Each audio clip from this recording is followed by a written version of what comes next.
Welcome, everyone, to another episode of Level Agency's Test, Learn, Grow podcast, where we believe all marketing should create value, build trust, and inspire change.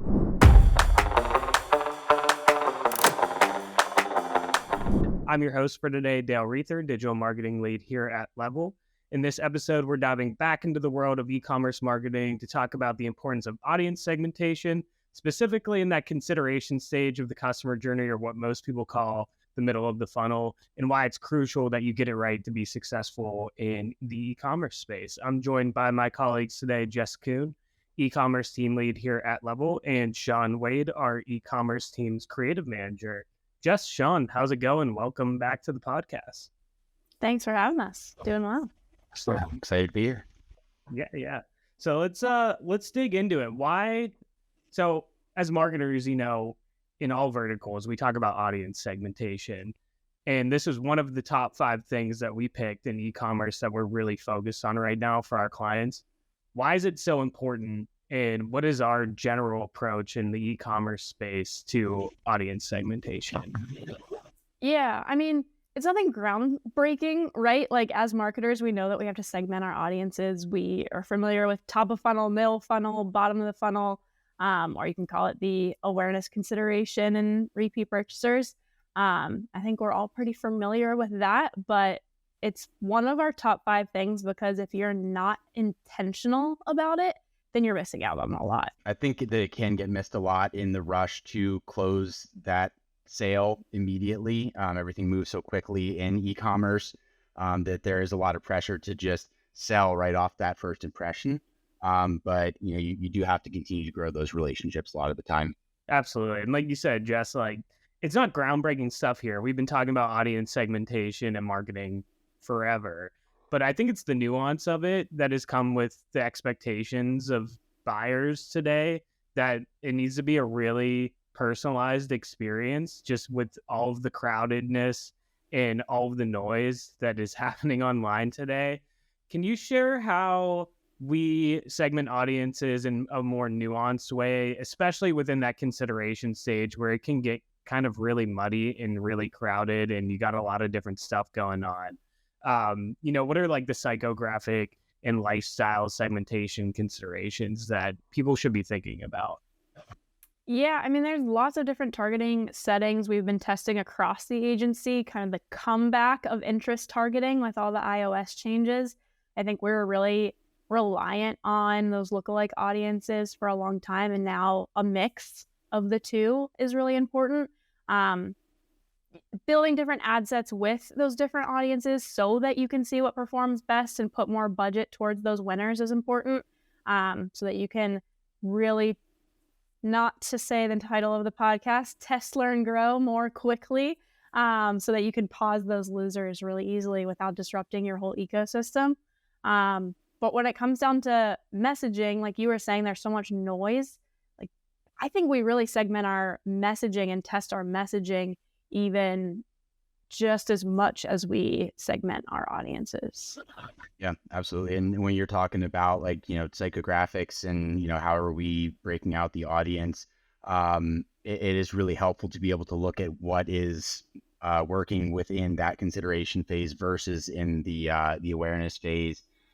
Because the questions that consumers will have at that point in their journey are completely different, and what works in that in that awareness phase is, maybe completely irrelevant to the consideration phase. Can you give some examples of that? I think that's a really good point. Can we contextualize that a little bit for people? One big example is, most e-commerce brands have that 10% off your first purchase or 15% off your very first purchase. We've seen success with not putting that offer in cold prospecting because they don't even know your brand yet. 15% off apparel brands that you know nothing about doesn't really mean a whole lot.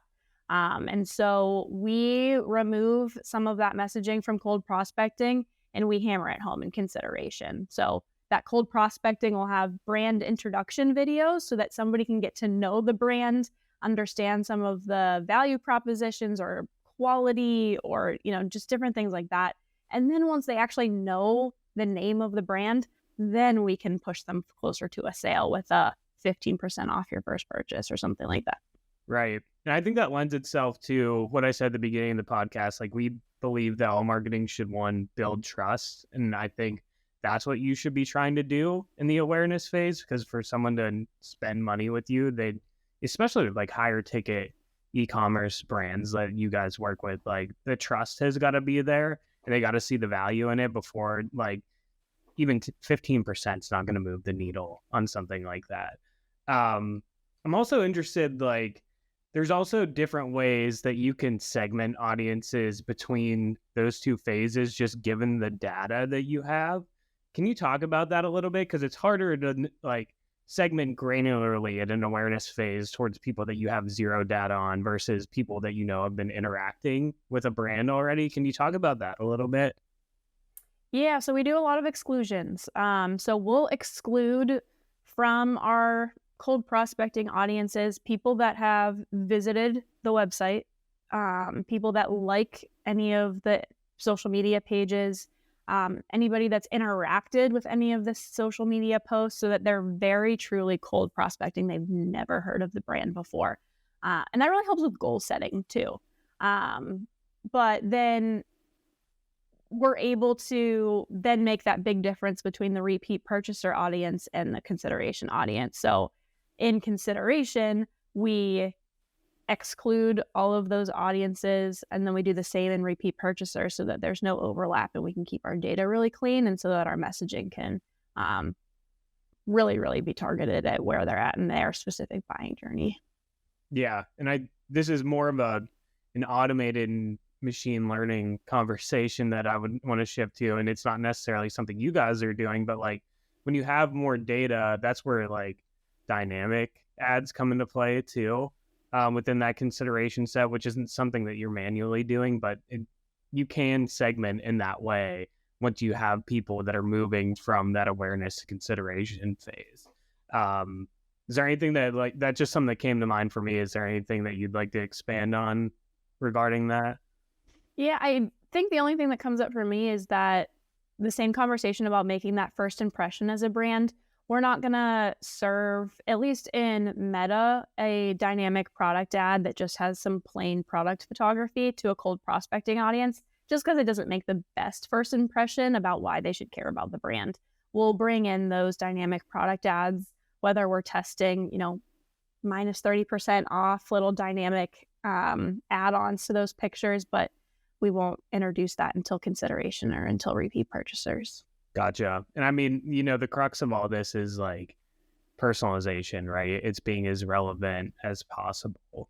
And something I've heard you talk about, Jess, in the past that I find really cool and is a very nuanced way of segmenting audiences is also thinking about like geography and time of year. And you gave one example, I think, where it was about jeans, I'm pretty sure, in the top 5 episode, where like you don't want to market jeans. You'll tell the story better than me.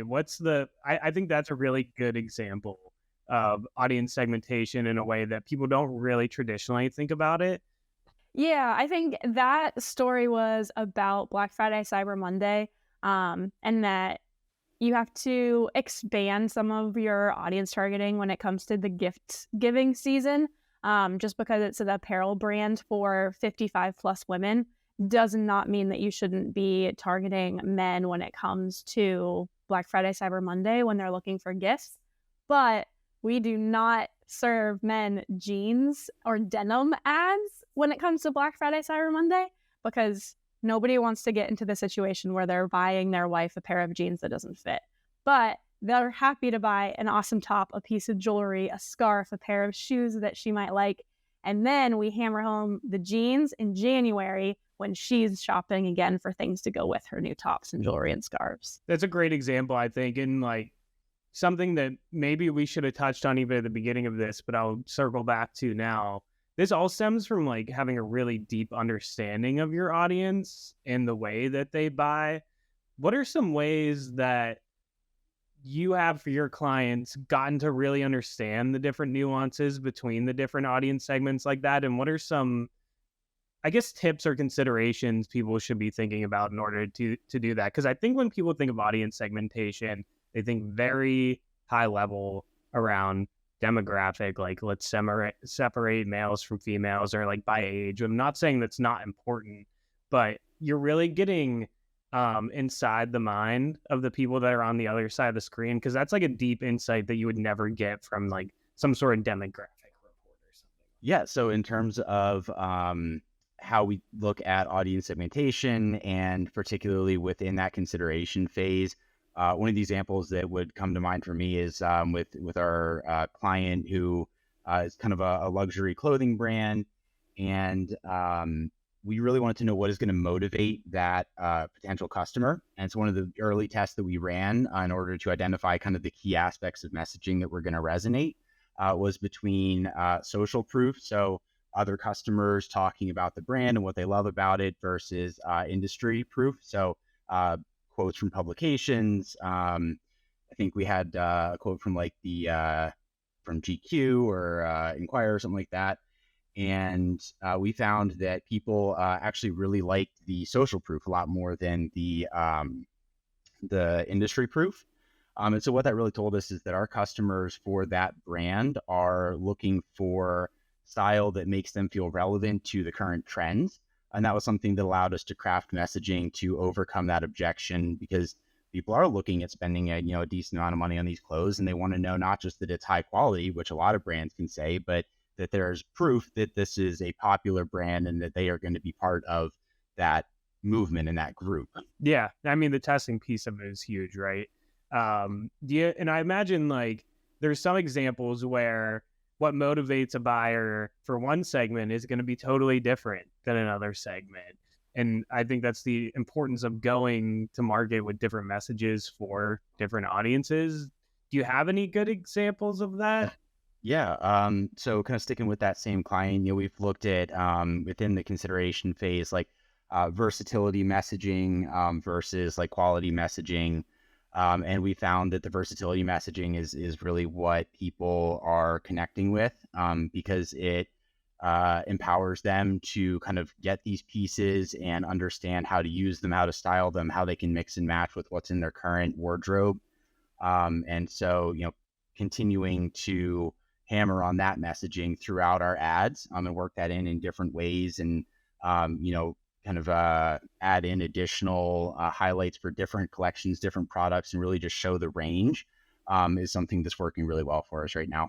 Yeah, because they are investment pieces. So people want to know that it is a closet staple, something that they're going to have for years. There's a reason to invest that amount of money in your wardrobe. And Dale, that kind of goes back to what you were saying about inspiring change. You have to explain to the customer that the quality is worth it, and that that sweater that they buy is going to go with so many things in their closet, and it's just going to make them feel good every time that they wear it. We're talking consideration phase for the most part here, and I think I'm more of come from the world of B2B, but I think it applies in the e-commerce land as well. Like within that phase, this is your really like, I'm trying to convince you phase. So there's not going to be like just one thing that resonates with people. There might be 5 different things that resonate with people, and you should be putting all of that messaging into your campaigns, because it might resonate with them one day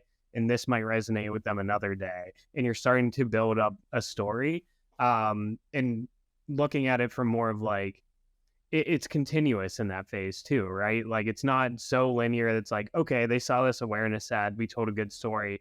Now we told them that it's good versatility for their closet. So naturally the next step is who they're going to be for them to buy something, right? Like they're going to be like, oh, I went and looked at this, but I'm still not sure. Then you might come back and hit them with like, oh, but also this, to start to build like that confidence and that trust. So this is obviously something we think is very important when it comes to retargeting.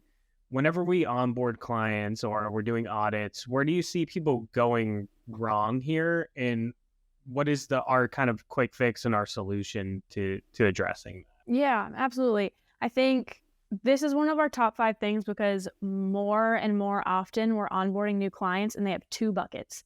They have the cold prospecting that have never heard of them before and they've never bought or interacted. And then they just have this huge retargeting bucket. And that could include add to carts, repeat purchasers, people that have been to the website and they're just getting dynamic product ads that are just showing them a carousel of a bunch of products. Not super compelling. And a cart abandoner that's never made a purchase is very different from somebody that shops every single fall to get their favorite sweaters.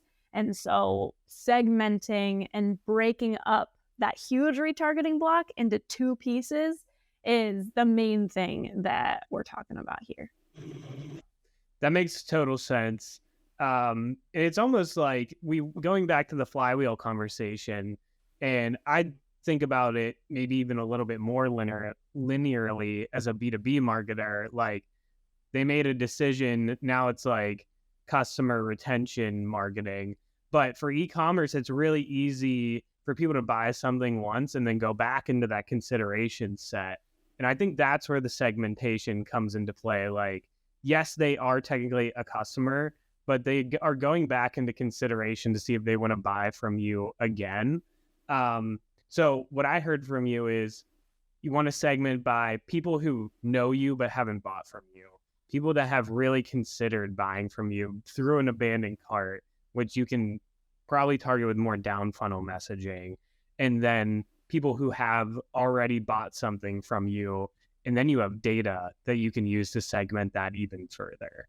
Can you give a good example for one of your clients of how the messaging would change between kind of those 3 buckets that I just laid out there? Because I think this is really like the key point that we want to hammer home and have people walk away with, that, like Jess said, you can't have all these people in the same bucket, even though they're all technically retargeting and in a consideration phase. They're different and have interacted with you very differently. Yeah, absolutely. I think for one of our pet brands, which is a ton of fun, that cold prospecting audience, it's a saturated market. It's a competitive market. Dog lovers want to make sure that they get the absolute best for their pets. But that cold prospecting audience needs to be introduced to the brand for the first time, and really has to trust the brand, because a dog's like part of your family. Like, there's a lot of trust indicators you got to build there. And so cold prospecting, they get a brand video from the co-founder of the company that talks about what makes them different and why they built the company. They get a brand video about like where the name of their company came from, because it's a really cute story. They might get a carousel that explains sustainability, because that's one of their big messages, just so that you can get those warm, fuzzy feelings about that company. But in that stage, we haven't gotten into any nitty gritty exact product details. We're not telling them in that stage, like, buy this specific dog treat because it's $12.99 today only. Like, it's like, whoa, like, I don't even know who you are yet. Yeah. So that's the difference in that. And sorry, I don't mean to cut you off, but like, we talk about this a lot in B2B too, just to like draw the parallels. We're talking about segmentation between consideration and like people that have already bought. We're not even touching, and you just touched on it now, like going to market with the same messaging for everybody is a major no. And the thing that we always say to clients on the B2B side is like asking somebody to buy something from you, or asking somebody to get a demo with you and spend sex. It's like asking somebody to marry you on the first date. Like, it's too much. Like, they don't know you like that. But I just want to jump in real quick, because I think you make a really good point. Like, a lot of times people are so focused on like, we want to make a sale. We want to make a sale.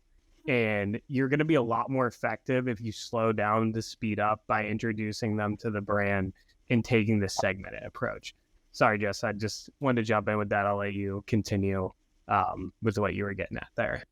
No, that's a great point. And I can totally see that from the B2B side, and where B2B clients might be a little hesitant because they want the action now. But in e-commerce, it happens pretty fast. It doesn't take long for somebody to decide if they want the sweater or not. So that process happens pretty quickly, when in our other verticals like B2B and education, those sales cycles can be like a year. So that's a lot different. So our e-commerce customers can move through those stages pretty quickly, as long as we have it all set up for success ahead of time. One other nice thing about, working with e-com, and, if you want to get a little bit more into like the media and analytics side of it, is that we're able to target people that we know have an interest in these specific products and maybe actively searching for them right now. Whereas with B2B, you might have to introduce someone to a problem that they didn't even know they had. Which is, not to say that we never do that with e-com. I mean, people may not realize that, our products would be useful to them, but, something like clothes, people are always shopping for that. Dog treats, dog products in general, people are always shopping for that kind of stuff. And so we're able to target them, and we know when we get them with that messaging that they are probably already an interested shopper. And so to Jess's point, building that brand awareness and kind of start laying the foundation for that potential brand loyalty later on, and being able to reference back to those values, whether it's sustainability or quality or whatever it is, in those consideration as when you are making the final push for a sale. You've already laid the groundwork for that instead of trying to do go from 0 to 100 in a single step. Totally.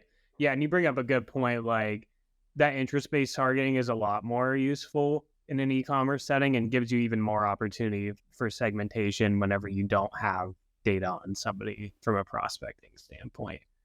So just to bring it back to the train of thought that Jess was rolling on before I interrupted her, we talked about what kind of messaging creative we might deploy for an awareness segment. Now let's talk about, we really wanted to dig into the differences between that retargeting standpoint. Like, and we laid out those three things: retargeting people that have visited your website, haven't bought anything, retargeting people that have abandoned a cart, and retargeting people who have bought something. Let's just start from the top there. Like, what might we go to market with for a retargeting audience that hasn't bought something yet? Yeah. Kind of loading my board now for inspiration.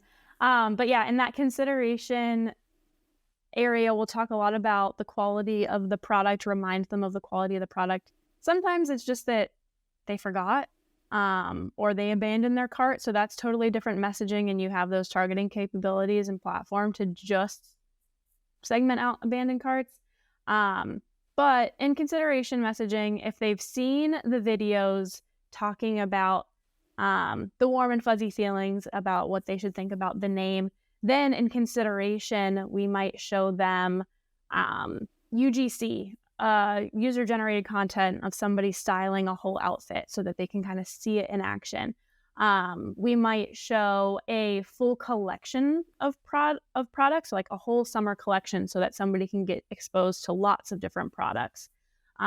We might show a carousel of first-time purchaser top products. So as an e-commerce marketer, you can go into your store and look at your reporting and see what are, we say the gateway drugs, but what are those trigger products that somebody buys for the very first time. And we show other potential first-time customers those products that are most likely to make them convert.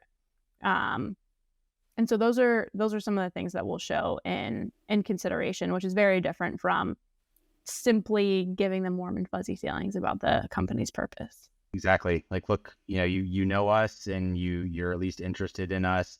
Now, let us give you a reason, very specific reason to buy. Yeah, that makes total sense.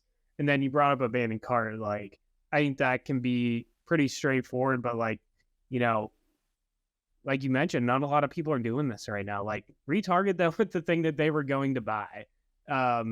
It's all about making it as relevant as possible to gain efficiencies, right?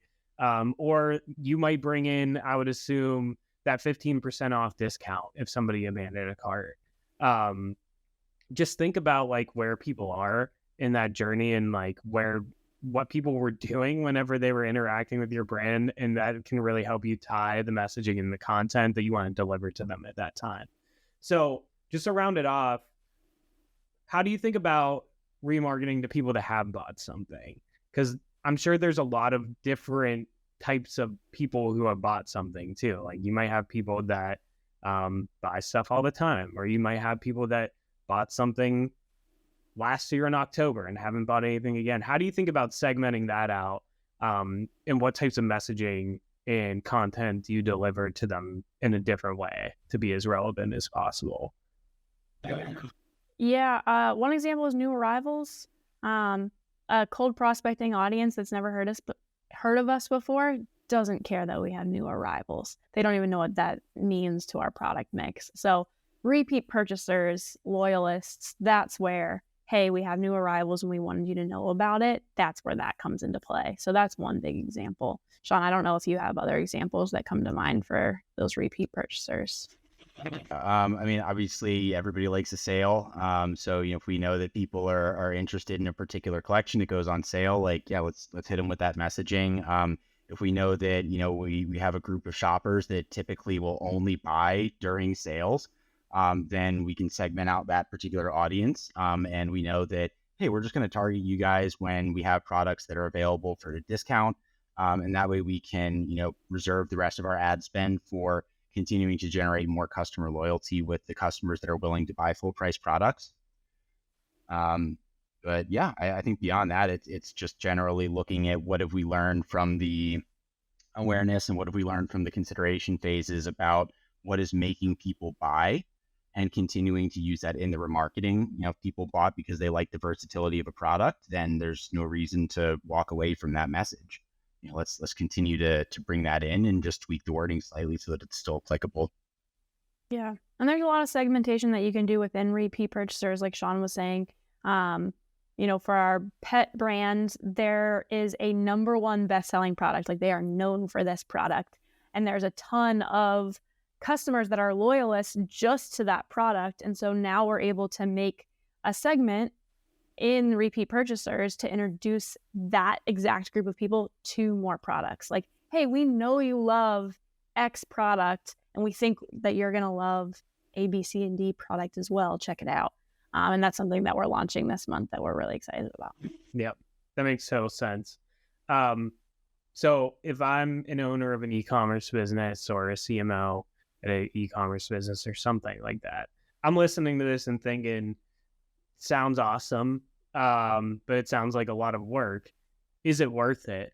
What advice would you have for people to, one, get started with more nuanced retargeting segmentation, and two, what are the results that you've seen from taking this approach? Like, what kind of confidence can you give people in the efficiency that it brings to be able to take that jump and put the time in that it takes to do this? Yeah, I mean, I would say that the very first thing to do is simply segment the audiences. Like, don't quite worry about the messaging yet. Let the data tell you. We see our consideration audiences have the lowest cost per result in our entire accounts, like an average of 3 times lower than the account average for cost per result. So I would imagine that somebody trying this for the first time would see at least a little bit of that simply by segmenting the audience so that they can better understand that specific customer. And then they can work on tailoring the individual messaging once they have them segmented out. Yeah. So, another, thing we're talking about, like confidence and examples, would be, we've seen dynamic product ads do really, really well. And that's one of the tools that's really useful in a consideration phase audience. And we had a customer or client rather that had a 62% increase in ROAS because, through our dynamic product ads. And so if you're able to apply, those tools in a very targeted way, like through a consideration phase audience, then you're probably going to see a lot of really good results out of that. Absolutely. I mean, if you've been an avid listener of this podcast and you've been listening to the past episodes, like, this is a trend across all marketing. The crux of it is personalization and relevance. People expect that now, and if you're not delivering on that, you're getting lost in the noise. So I think those are some really good tips just to get started. And when it comes to messaging, and Sean, I'll let you speak to this too, but I would urge people to just really sit down and start thinking about who these people are and what their motivations are and where their headspace is. Something at level that we really advocate for is design thinking methodologies. And what that is just having empathy for the person on the other side of the screen. They're not just numbers. That's a real person behind there. And I think, I'll go back to, I think Jess's jeans example is a really good one of that. Like, these are real people with real lives, and Sean, I'll let you, if you have any good examples of like how you've really dug into like a messaging framework for a different audience segment and like dug into what their challenges and wants are. But I think it's the technical aspect of just segmenting the audience. And I think Jess is right. You have to do that first. But when it comes to messaging and starting to test like different messages and different value propositions, really think about who these people are. Not necessarily what you want to say, but what they want to hear from you. Yeah, absolutely. Well, to kind of plug the podcast a little bit, the test, learn, grow methodology is the best way to do that. I mean, I think every company has an idea of who their customers are, and it's very easy to have those blinders on as you're making ads, as you're designing messaging. And I think that if you want to really fully take advantage of all of the potential customer bases and audience segments that are out there, you need to be willing to try out some different audience segmentation tools, try out some different messaging. Your audience may be changing. Your audience may be, looking for the best deal all the time, or maybe looking for the best quality. And, those might be two completely different audiences that are both valid for your business. So just continue to explore and, be willing to be wrong, but at least Absolutely. And something I think we didn't touch on, and Sean, you just sparked this in my mind, is like testing and learning from what the data is telling you. But the KPIs are different, right? For each of these phases. And you don't want to be measuring the wrong thing and thinking that it's not working just because you're expecting a result that's not the purpose of this specific campaign. Do you want to talk about that a little bit? Like, how do you set KPIs differently for different phases of the customer journey? And how do you determine that something is working? Because I could easily see people like looking at the wrong KPI, turning it off, but really that was driving something more down funnel. Yeah, I think that comes back into play with what we were talking about earlier of that huge retargeting audience if you're not thinking about consideration, because you might be looking at your reporting, seeing that your ROAS for retargeting isn't as high as you think should be, because in your head, repeat purchasers, they should be the easiest to get, they should be the cheapest, they should be the highest ROAS. And you might be racking your brain as a marketer thinking like, what are we doing wrong? Why isn't this logically making sense that retargeting should be the best performer? And it might be because you have the consideration audience mixed in there that still is going to take a lot of convincing and isn't going to act like a repeat purchaser that you're expecting to have a way higher ROAS. And once you segment that out, you can better learn where you actually need to make the changes for improvement. That's such a good point. And I'd like, for those people that are going to take a lot more convincing, your primary KPI might not be sales. Like it might be engagement with the ad, especially from an awareness standpoint, like those fuzzy storytelling videos that make everyone feel good and tell your story. What are you trying to get people to do? You're trying to get people to consume the content, consume your story. That's your KPI. Think about what you're trying to get people to do and match the more technical KPI with that and measure success that way. Because it could be really easy to turn off a really great brand awareness ad if you're measuring it based off sales. But it could be something that is filling your funnel and getting you more, driving that down funnel growth. So measuring different KPIs along with the audience segmentation, I think is super key. Yeah. Or just having different goals. Like we're not expecting, a prospecting meta ad to have a 4 ROAS. Like set different goals for each of those audiences. That's been a big difference for us too. Yep. Yeah. And I think that's part of the reason why it's so important to be able to look at your campaigns at the, individual funnel stages, but also holistically. Because it can be a really scary thought, whether you're in-house or at an agency, to say, hey, we're going to launch a campaign or we're going to build a new audience for you that is probably going to look like it's doing worse than your current audience is. But the reason that this is valuable is that it's generating long-term customer loyalty and people that are going to continue to come back to your brand and that are going to become brand ambassadors for you. Couldn't agree with that more. Like looking at the business holistically, like the goal is to drive revenue efficiently. And, you know, especially with all the tracking changes that have come, it's really hard to like be able to say like this one ad or this one piece of content drove this much revenue. Like we try to get there, but if you're looking at it that way, you might be cutting yourself short by not looking at it more holistically. Because as we've talked about through this whole episode, it's a flywheel. It's not that linear. It's not as easy to track as some people might think it is. So, Sean, I couldn't agree with that more. Like, not only in e-commerce, but like B2B, EDU, all our other verticals, I think looking at business performance holistically and marketing as a part of that is key. Yeah, there's different settings and things to take into consideration too when you're first building a campaign. Like when you're first building, that consideration stage audience, kind of like you're alluding to, Dale, like you might have to start off with setting it up that you're going for add to carts as you build that audience, as you start to learn about what their wants and needs. And then maybe down the road, once it's a really strong campaign and you have it flowing and the algorithm has learned and you have a big enough audience, maybe then you can change it back to sales and then lean on Google Analytics to give you that kind of source of truth, actual last click revenue data. But help the algorithm out a little bit too as you build some of the campaigns so that it can learn. Absolutely. I think it's even more important today as like things just shift even more and more digitally and it's more and more crowded. You got to be as personalized, as relevant to the people you're trying to talk to, or you're just going to get lost.